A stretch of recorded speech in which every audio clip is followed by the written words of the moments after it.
Hello, welcome. This is Headlocks and Headphones, a bonus episode because we are ending the lockdown specials. We have been approached by people who want to talk about wrestling, which is great. And if you want to do that, go to Facebook, Headlocks and Headphones, send us a message, which is exactly what Johnny Reaves has done. Hello, Johnny. Hi, man. Thanks for having me. I appreciate it. Not a problem. So, firstly, I want to just ask, why did you want to get in contact with us? What is it that you want to speak about? Well, like most people, we're in lockdown.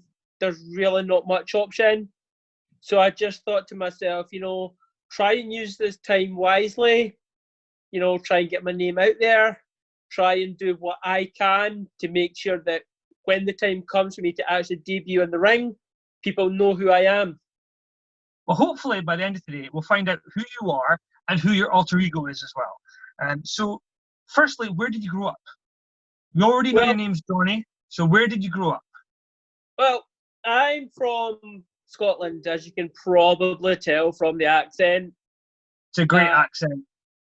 Yeah, it's like I don't sound too much like Gordon Ramsay. But yeah, I don't think he sounds Scottish anyway. He sounds English, doesn't he? He's been all over the place. I think his accents mash into one.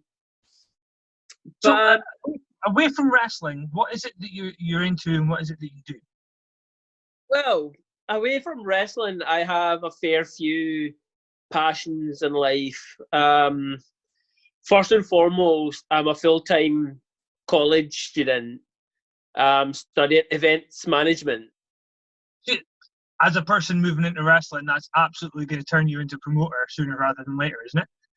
It's kind of the dream, shall we say. If it happens, it happens. I've been around wrestling for a few years now, so I've kind of had the chance to do some backstage stuff, produce some matches, do all that kind of thing. So kind of. Who have you done that with? Who have you been producing matches with? There was a company called, they didn't really last very long, but there was a company called Fight Forever Wrestling. Yeah, I heard of them. Yeah, I did a few things for them. Nothing, as I said, like, I don't know what's happening, if they're taking a break or whatever, in this current climate, it's hard to keep going. You would hope that more companies would keep going after this. Everybody's going to be screaming out for entertainment when this is all over. And wrestling's one of those, it's relatively cheap to put on, and there's a lot of people that want to do it. Yeah, absolutely. I think, once this ends, I think it's going to bring more people together. Well, we hope so, anyway. That's the dream, so. So what was your first wrestling memory? Wow, it's funny enough, I've actually just thought about this, because I did another kind of Q&A thing recently. But my first wrestling memory was, I'm going to give away how old I am here, but was the Blue Blazer and Mr. Perfect from, I believe it was WrestleMania 5. Okay, so you actually are a little bit before me. Yeah. My first memory would be Survivor Series 91. That would be the first wrestling show I remember. Yeah. So we're roughly the same age, give or take. Give or take, yeah. Yeah, so I know we're going to kind of tackle this later on, but this is kind of a late age, if you don't mind me giving away your age, 37. It's kind of a late age to be getting into wrestling training. So what was it that grabbed you about wrestling that's made it stick with you for all these years, and it's made you want to take it up and put your body through what clearly won't be an easy thing at any age, but certainly not at our age? Well, I can go down the whole cliche answer of, it's my passion, it's my love and all that thing. But for me, being like a smaller kind of guy, like I'm not exactly like jacked or ripped or anything, but for being like a smaller guy and seeing people like the Blue Blazer and Mr. Perfect, like your normal kind of looking guys, it kind of made me think that, here, do you know what, maybe this actually isn't outside my realm of being able to do this. But growing up where I grew up, getting into the wrestling business in like the very early 90s and mid 90s was like nigh on impossible. So I always thought that I'd be stuck like over the other side of the guardrail. Yeah. That's one of the things. I have briefly done training in the past. It was something that I lasted a couple of months and realised that physically I was not in any position to continue doing it. But I still want to be involved. So hopefully at some point I can be in a capacity that isn't performing in the ring. Now, who would you say was your first favourite wrestler? My first favourite wrestler was the Blue Blazer. Do you know, at this time I didn't know that it was Owen Hart. You know, obviously Bret Hart was in the WWF at this time, you know. So like this, but for me, the Blue Blazer was doing all these flips and things, and that rather than the whole Hulk Hogan, Ultimate Warrior, big man. You know, the Blue Blazer was doing this style that was almost acrobatic. He was like the Will Ospreay before Will Ospreay was Will Ospreay. You know, I think WWF were really good with that. They used to have like the one guy who would do those type of things, and I think for a while, even recently, they had Neville doing it. And you always had one guy who was doing the really high flying, risky stuff, and you had Ricochet doing it. I think Vince McMahon just gets kind of bored with it, which is a bit of a shame because fans clearly love it, especially when you look at NXT, ICW, guys like Noam Dar, etc., who do some high flying stuff. They really do get over it. The fans love that style. Yeah, absolutely. I think like in wrestling, because it's such a, you know, when you say to someone that you're a wrestling fan, you know, it's such a niche market as it is. So I do believe that there is something out there for everyone, whether you're like, you know, if you're into like the technical style of things or the hard hitting side of things or the big man or the high flying or whatever, there is always something for everybody. And that's what really has always attracted me to wrestling, is I don't think that there's ever like a show that you could put on that you're not going to get something from it. That's the thing. I think wrestling is quite democratic in the sense that if this doesn't appeal to you, this will appeal to you. And I think that's really good. Yeah. Now, you mentioned Will Ospreay, so that brings me to my next question. Who would you say is your favourite wrestler now if Owen Hart was your favourite wrestler back in the day? Wow. Now, do you know, the thing is like I look at wrestlers differently these days. Do you know, I looked at Owen Hart as this, like, the superhero doing all these flips and these cool kind of maneuvers and stuff. But now that I'm kind of involved in wrestling, I look at them almost as a product. Does that make sense? Yes, you're looking at more than just the moves they do in the ring. You're looking at how they can talk, the ring gear, the entrance. Yeah. Yeah. I would definitely say my favorite wrestler has changed over the past 30 years. I'm 36. I'm just a year younger than you. So I mean, my first favorite was Bret Hart, and then as I moved on, it was Mick Foley, then CM Punk. And today, I tend to not have a favorite. I tend to go, yeah, well, I like Street Profits here. I really like Cody Rhodes here. And it seems to almost change as, like you lead up to a pay-per-view and something big happens. You'd be like, actually, no, I think this guy's my favorite. I think that maybe is something that's lacking in wrestling. You should have a connection enough to pick a favorite. Yeah, for sure. It's like we were kind of saying, it's like you can turn on a show and there's always going to be something for everyone. Like for me right now, there is no one hotter than Bray Wyatt. Did you see the Money in the Bank pay-per-view on Sunday night? Yeah. Like I think I don't that know what character is amazing. Like I don't know what it is, but like I don't think there's anything that he can do that isn't gold. I think that there's one thing about Bray Wyatt. I've seen him live as The Fiend, and he just captures a room. But as Bray Wyatt just now, as the almost childlike version, there's something endearing about him. I mean, the bit where he looked at the commentators at Money in the Bank and he just went, I think you're doing a really good job, despite what people say. And that's something that, for me, that's something quite funny, and that's a really dark character. So he's getting a chance to explore both sides. Now, I mentioned live shows. Have you attended live shows in the past, other than ones that you've been working on? Yeah. I've attended a few WWE events, TNA events back when it was actually called TNA, and they had the 6-sided ring and thing. But like, I try and keep it to support local shows.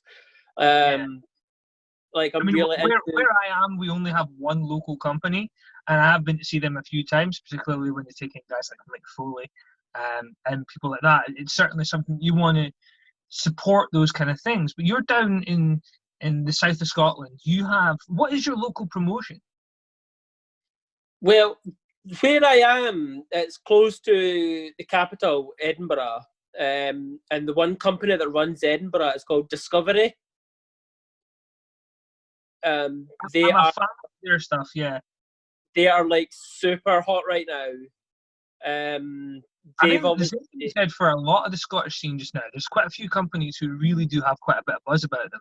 So hopefully everything kind of stays around. So would you say that Discovery is your favourite promotion right now, or do you have a different view of what is the best company right now? I personally feel that myself that I don't have like a favourite. I just think that every company in Scotland right now, or even the UK right now, is trying to put out a product that gives the fans what they want. You know, it gives the fans like something to spend their money on, or it gives the fans something like 3 hours of their day to escape reality, just for that little bit of time to give them something to enjoy. So you would say at the minute you don't have a favourite, but you just enjoy the fact that there's wrestling out there. Have you seen the fact there's wrestling out there? Yeah, for sure. Have you been watching the empty arena shows? Yes, so I have. What's your opinion? Because it seems quite mixed. I mean, before it used to be something that, as a spectacle for like Halftime Heat or the Terry Funk empty arena match, was really interesting.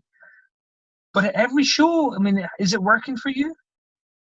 The empty arena stuff, I must actually admit, it's captivating me, because, you know, how often have we heard, you know, some fans are like trying to hijack the show and make it all about them, but now they can't do that. Now we have to focus on what's happening in the ring. And and I think what we're getting as well is a really good idea of those wrestlers who are able to communicate something to an audience without the instant reaction. Because I know from speaking to a few people who've wrestled, if you don't get that instant reaction, it throws you off. Absolutely. Like, I know being like in the ring myself, and you know, like when you're wrestling a match, like the audience, for somewhat of it, dictates what happens next given their reaction.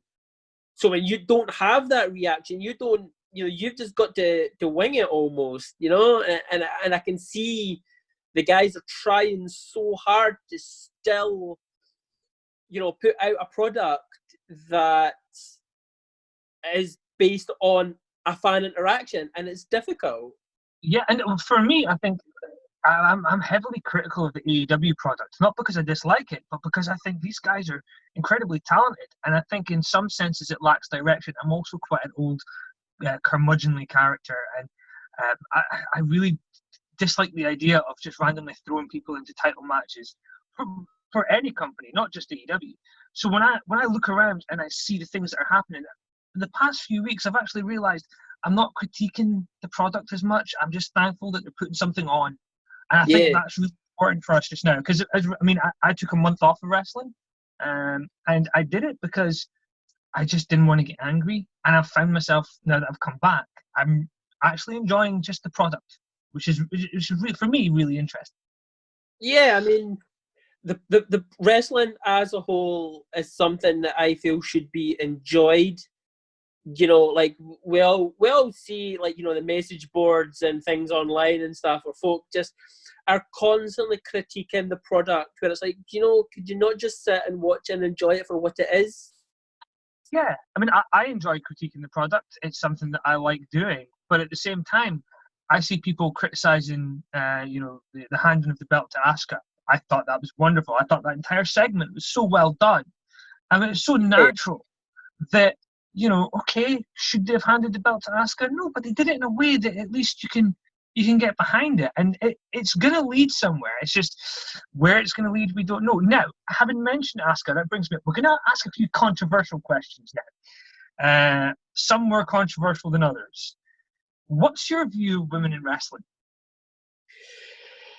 There should be more. I personally feel that right now in Scotland, the UK, there's a lot of women out there that could certainly hold their own around against some of the men.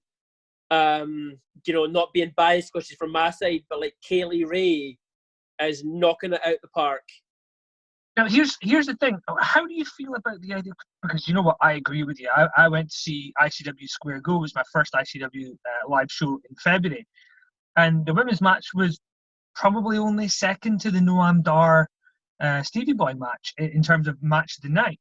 And that was only just because the fans were so much more into the Stevie Boy and Noam Dar match. Yeah. I thought the girls were kicking the hell out of each other. Oh, for sure. That's something that intrigues me, is intergender matches. Right? Now, I wanted to talk about women's wrestling to go down the route of intergender matches. How do you feel about a man versus a woman in a match? Is that something that you would like to see, or is that something you think should be kept as something that we just avoid? Do you know, I think every kind of wrestling has its place. You know, whether it's comedy or whether it's technical or even intergender. You know, I think out there that there's some women who are, I dare say, far superior than some of the guys out there. So I personally certainly stronger. If you look at the Money in the Bank pay-per-view and how Rey Mysterio was treated by Shayna Baszler, you could see that was a guy who does not mind fighting a girl and taking a move, and that's something that back in the day, I mean, certainly Jim Cornette and a few others would argue that, you know, women should not be beating up men. But you know what? Sometimes that happens. I mean, I've seen that happen on nights out. For sure. Like, I never knew that I would want to see Shayna Baszler versus Rey Mysterio, but sign me up. You know? Yeah, I think it would be a great match. Now, the next controversy, and this is something that everybody seems to get kind of hung up on, is the music. So, do you have a favorite theme in wrestling, all time and at the minute? My favorite theme in wrestling, you know, the one that always kind of gets the adrenaline pumping for any wrestling fan, is probably Hulk Hogan's. Yeah, there's no way you can listen to that song and not be walking around thinking, nobody's beating me up today. Even if I'm in a room full of people in the gym, it's like, yeah. Even if you're a non-wrestling fan, I think you know Hulk Hogan's music. It's something that's been around everywhere. And I think it's something that I think music's really important to wrestling. I think when you watch old wrestling, it's a huge show, but when you start to see the rock and wrestling thing coming in, and then people like Michael Hayes latch onto this idea, music is huge. Yeah, for sure. I mean, I think, you know, personally, I feel that, you know, that wrestling music should reflect the character. You know, like, do you remember Doink the Clown? Absolutely. I love the fact that his music changed when he changed from babyface to heel to babyface as well. Exactly. I mean, could you imagine if he had come out to like a heavy guitar riff and drums, and it just wouldn't do the character any justice? Yeah, I definitely think it's an important part. And we are going to talk about the fact that you obviously are starting your wrestling career. So music, we're going to mention something about that when we get to that part of the show as well. Now, you mentioned that Bray Wyatt's your favourite wrestler. So would you argue that that's one of the better gimmicks of all time? And what would you say is the best gimmick of all time? Wow, okay. It's certainly up there. I think it's just, for me, it's the mystique behind it. I mean, don't get me wrong, we all know, you know, he's a character, shall we say. But yeah, his father's a tax collector and all that kind of stuff as well. The only character that I feel that me myself remembers clearly was Papa Shango. Do you know what? I think Papa Shango is one that would have worked in the Attitude Era. I think it was just too early. Because apparently there was plans to bring him back to feud with, I think it was Undertaker, around that time when Vince came in. Yeah, I think, like, you know, put a new Papa Shango in a tag team with Bray Wyatt. You know, I mean, I don't know how that would have worked. I've not got my creative head on, but I'm sure it would have somehow. I think it would be quite an interesting idea if you were to have established the fact that Charles Wright had both the Papa Shango and the Godfather in him. I mean, Yeah. to me, that's Bray Wyatt version 1. I think that would have been a great character. Yeah. Now we're going to move on quickly to now, the way that I've planned these questions is to go with the negative first. So we'll go with the positive instead. Who's the most underrated wrestler of all time? Whoa. Out of everyone that I know, or WWE guys, or every roster of all time. Who's the most underrated wrestler? Somebody you look at and you think, because you know what? I'll tell you mine. This is going to shock people, right? Mine is a tag team that, for me, should have been bigger than they were, and they were just mid-card throwaway guys in WWF. The Beverly Brothers. For me, they should have been huge. There was just so much there before they got to WWF, and then it's just something that they were so massively underrated. So who fits in that category for you? Oh wow! Do you know? Again, it's nothing to do with who he is, but IRS. Remember when he teamed with the $1 Million Man, Money Incorporated? Yeah. Again, I think it was maybe before the time was right. I don't know what it was, but he was such a good wrestler, but I'm not so sure about the gimmick. I definitely, I mean, this is a former collegiate wrestler. He's somebody who definitely could wrestle. Now, this is where we're going to go to the next part, which is going to seem like you have to be nasty towards somebody now. Who's the most overrated wrestler of all time? Do you know, before I learned like the business side of things, I would have said John Cena. But now you cannot help but appreciate everything that man does for wrestling. And the fact that guy went 52 weeks a year, he rarely missed shows, and he was doing all that extra stuff. There's that guy who I mean, some people dislike him, but I have respect for him at the very least, I mean, even if you don't like his character. Yeah, I mean, I used to be one of them that was like, oh, here we go, it's John Cena again, being shoved down our throats, blah, blah, blah.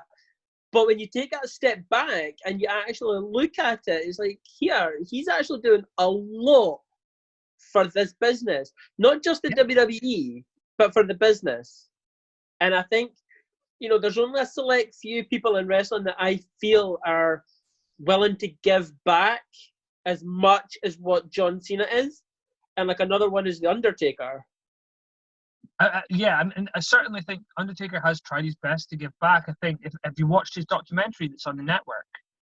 Yeah, wow. It's just so weird getting to see a different side of him. And I think here's a guy who you can see how much he's hurting physically, but mentally he just wants to have that final match that's good. And I think that's why he keeps going, because the Goldberg match sucked. Then there's other stuff that hasn't quite lived up to it. But yeah, I mean, I certainly would think that in terms of the Undertaker, there's a guy who just managed to change his persona for years. It's somebody who's been able to just nail everything that he's ever done, which I think is great. Now, we did mention John Cena, great talker, somebody who managed to captivate an audience. But for you, who's your greatest talker in the history of the business? Because obviously there was the Rock Steve Austin debate, there was the Randy Orton John Cena. So who's your favorite talker?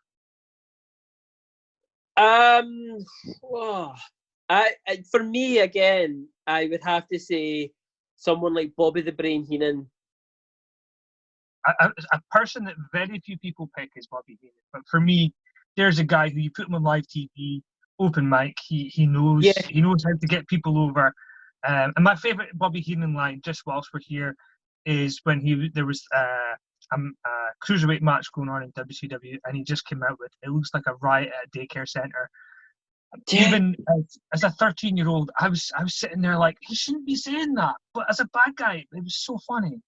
It was the little one-liners that it made you question. It was like, was he supposed to say that? And for me, that's what wrestling should be. You should be able to question what is real and what's not. Well, do you know what? This is an extra question for you. Now, I've mentioned this on the show before when I was doing the radio show. Um, I don't think that we're allowed to offend people anymore, and that offends me. So I remember watching the ECW tapes that used to be traded around when I was a kid, and you saw the Dudley Boys actually causing riots because they would go Yeah. right up to the crowd and properly go after them. And today, everybody's so scared to do that. So do you think that we've almost lost some of that charm?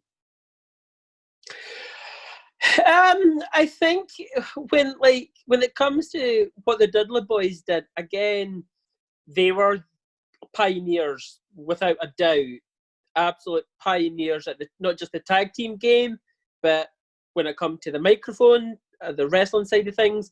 But I think in this day and age, I think that we're needed to be a little bit careful, not because of offending anyone, but because if you're playing a heel and you get in the face of someone in the crowd, oh dear God, you better be able to defend yourself if it gets out of hand. I think a lot. This sounds really bad, but I think 30 years ago, it was.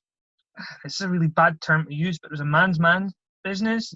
So everybody For sure. in the Bill Watts era and stuff like that, they all knew how to defend themselves, and it was kind of part of the mystique of the business. Bill Watts had the rule: if you get in a fight in a bar, you better make sure that you win, otherwise you won't be coming back. Yes, And I think absolutely. it's a great thing we've stepped away from that, because I think that really did cause a lot of problems. But at the same time, I think we also lose something from that. And that's one of those things wrestling fans will probably debate forever. It's great that we're no longer using some of the really bad words that we used to use, because I just watched a shoot interview with Steve Corino, and I'm not going to use the word that he used, but he described another wrestler using the F word to refer to a person of a certain sexuality. Yeah, okay. I'm not easily offended, and even I sat there going, "This is Steve Corino, former NWA champion, and he's saying that." That really took me aback. And that interview's less than 20 years old. Yeah, I understand, shock value and things, but this is the year 2020. I think if you're clever enough and you know your craft well enough, you don't need to get your cheap heat by saying bad words like that, because I think there's a line where you just don't cross it, because the you should payoff's maybe not big enough anymore, I don't think. Yeah, absolutely. You should be able to get a heel reaction just by your mannerisms, not by basic slander. Yeah, and it's one of those things. I do think that there is a fear of causing offense, but then I look at things like that were just seen as normal, and I think it's probably a good idea we don't go down that route again, because although I want my wrestling to be a little bit more in your face and realistic, I also don't want to have to put up with those kind of things.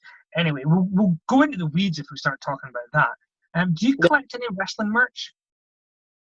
Do you know what? If I can just quickly tell a little story regarding the snowflakes. Yeah. I can't remember, this was about 2005, maybe 2006. I was at a show helping out, and one of the heel managers was in the ring, and he just got in the ring and the crowd were booing him, and he just went over to this gentleman. The heel manager went over to the gentleman and just said to him, "If you've got something to say, stand up and say it to my face." The gentleman was in a wheelchair. As soon as you said stand up, I knew where that was going. Yeah. It's one of those cringy things. Back in that time, he got so much shit. It was unbelievable. And you know what? I think had he meant it, he deserved it. But I think that's one of those things he would have went backstage and just been like, "Oh no, what did I do?" Yeah. I think it was a case of he had said it, and then it was like, bang, instant regret. Yeah. But he couldn't take it back. That's the thing. Once you say something, I think maybe that's what it is. 20 years ago, we didn't have social media. And now, if you say anything, it can be played constantly. And that's kind of scary, because I have some jokes that I actually say in public with people, but I would never record them and air them. There's no way I would air some of these jokes, because Exactly. just, you know, It's a case of you should know your audience. absolutely. Absolutely. Now, do you collect wrestling merchandise, or do you have any piece of wrestling merchandise that you would consider to be something worth having? I've got a couple of replicas belts that I got when I was like more like down the fan side of things. One of them is one of the best looking titles ever is the Winged Eagle. Absolutely. Not going to disagree. I have two versions of it. One signed by Bret Hart as well. There's no better belt for me. Yeah. Another one I've got is the $1 Million belt. Yes, absolutely great belt as well. Great taste, great taste. It's always good to hear that people have great taste. I've got some weird things, some signed merchandise. The weirdest piece of wrestling merchandise I have, other than there's a wrestler from down in Central Belt in Scotland who was retiring, so I bought all his ring gear, and I had him write me like a story of his career, like where the matches were, and putting some pictures Nice. and stuff. So I actually have like a snapshot of somebody's career, which for me is really cool. But I have NWO tights signed by Eric Bischoff. He never wore them, but for some reason I bought them. You never know what's going to happen in wrestling. I've never worn them. I have, however, dressed up as Bret Hart for a wrestling show here in Aberdeen. And I'm not the slimmest guy, so wearing Lycra had somebody call me Bret the Fat Man Hart, which I wasn't entirely unhappy about. You know? Yeah, it's not flattering, is it? It's really not. And that jacket, oh my God, the jacket just is so bad. But so, if we're going to talk about merchandise, let's talk about wrestlers. Have you ever met any wrestlers and have any funny stories? Any stories of somebody being a dick, somebody who did something that was over and above what you would expect? Yeah. There was a company called 5 Star Wrestling. They did that whole TV thing. Oh, yeah, that looks as though I refereed one of their first shows that they did up in Edinburgh up here, and PJ Black, Justin Gabriel, I refereed his match with Marty Scurll, and we got backstage, and I went up and I shook their hand and I went, "Was everything okay for you?" And he was like, "Yeah, man." He was like, "That was really good, thank you. Do you want a picture?" And I'm like, "Well, thank you, that'd be good." And so I was still in the referee's shirt, so I didn't look like I was just like a punter. Yeah. But we were like, standing side by side, and we were getting ready to take the picture, and his phone rang, and he went, "Oh," and he just cut the call so he can take a picture. And I was like, you could have just said to me, "Can you wait a minute, or come and find me later on?" But that's really stuck with me, to be fair, that someone did you say as up there as Justin Gabriel would be that nice. Yeah, I mean, to be honest, I have some nice stories about wrestlers.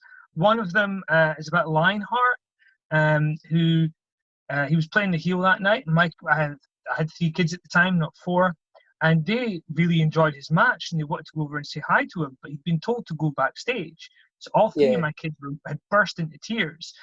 And the promoter, who I'm not going to name, came over and said, "What's the matter? Why is your kids crying?"